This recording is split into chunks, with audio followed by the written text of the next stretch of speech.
8 fraksi partai politik dukung sistem pemilu proporsional terbuka, PDIP bersikeras pada sistem tertutup.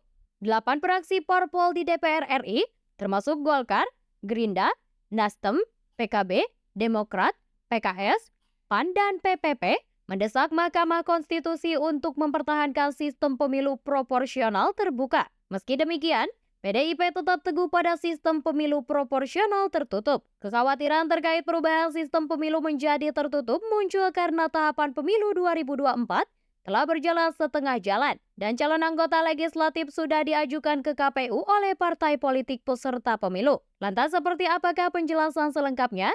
Simak ulasannya berikut ini. 8 dari 9 fraksi partai politik di DPR RI mendesak Mahkamah Konstitusi untuk mempertahankan sistem pemilu proporsional terbuka dalam pemilu 2024. MK akan segera memutuskan perkara uji materi terkait sistem pemilu. Dan isu terbaru yang mengatakan bahwa MK mungkin akan menerima gugatan untuk menerapkan sistem pemilu proporsional tertutup.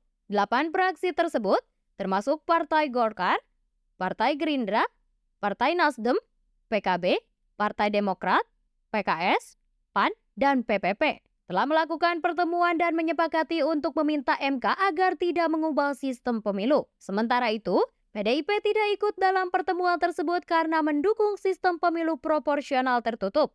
Ketua fraksi Partai Golkar DPR yakni Kahar Muzakir menyatakan bahwa mereka meminta agar sistem pemilu tetap terbuka. Menurutnya, tahapan pemilu 2024 sudah berjalan setengah jalan dengan partai politik peserta pemilu telah mengajukan daftar calon peserta sementara anggota legislatif ke KPU. Jika sistem pemilu berubah menjadi tertutup, calon anggota legislatif akan kehilangan hak konstitusional mereka. Kahar juga mengkhawatirkan jika MK memutuskan untuk sistem pemilu tertutup, para calon anggota legislatif yang akan meminta ganti rugi. Mereka telah mengeluarkan biaya seperti untuk persiapan SKCK dan akan menuntut tanggung jawab dari pihak yang memutuskan sistem tertutup. Jika 300.000 orang tersebut meminta ganti rugi, hal ini akan menjadi masalah serius bagi MK. Sementara itu, perwakilan fraksi Partai Gerindra di DPR yaitu Habibur Rahman menyatakan bahwa jika Mahkamah Konstitusi tidak memperhatikan suara mayoritas fraksi di parlemen, fraksi tersebut juga akan menggunakan kewenangan budgeting atau penganggaran terhadap MK. Habibur Rahman menyatakan hal ini dalam konferensi pers 8 fraksi partai politik di Kompleks Parlemen Senayan, Jakarta Pusat. Ia menjelaskan bahwa mereka tidak ingin saling memamerkan kekuasaan, tetapi ingin mengingatkan bahwa legislatif juga memiliki kewenangan yang penting. Habibur Rahman juga menyebut bahwa Komisi 3 DPR sedang merevisi UU MK yang ingin memperbaiki batasan aturan yang dapat diputuskan oleh MK. Dia bahkan menyebut kemungkinan mengubah undang-undang MK atau mencabut wewenangnya jika diperlukan, agar kejadian serupa tidak terulang. Juru bicara MK, Fajar Laksono, ketika dimintai komentar terkait ancaman tersebut, enggan berkomentar. Sebelumnya, Fajar telah membantah bahwa MK telah memutuskan perkara sistem pemilu dan menjelaskan bahwa agenda persidangan dan pengambilan keputusan oleh Hakim Konstitusi belum akan dilakukan. Penyerahan kesimpulan para pihak dijadwalkan pada tanggal 31 Mei 2023, kemudian pembahasan dan pengambilan keputusan oleh Majelis Hakim akan dilakukan dalam rapat pemusyawarahan hakim. Sidang pembacaan putusan akan dijadwalkan setelah putusan tersebut disiapkan.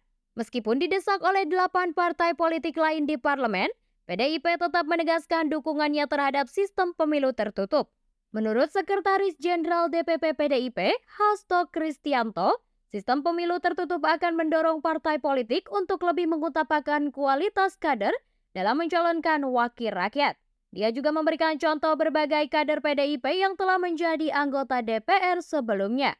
Hasto mengungkapkan bahwa PDIP telah melahirkan calon-calon pemimpin yang berkualitas melalui proses kaderisasi yang baik, seperti Ahmad Basara, Bambang Pacul, Pramono Agung, Ganjar, dan tokoh-tokoh lainnya yang muncul dari sistem pemilu proporsional tertutup. Hasto juga mengkritik sistem pemilu terbuka, di mana partai politik cenderung memprioritaskan kader-kader yang memiliki popularitas untuk maju dalam pemilihan legislatif. Menurutnya, hal ini mengabaikan kualitas dan lebih fokus pada kapitalisasi. PDIP tidak ingin terjebak dalam pemilu terbuka yang sangat liberal dan kapitalistik yang akhirnya mengutamakan popularitas dan menghabiskan biaya yang tinggi.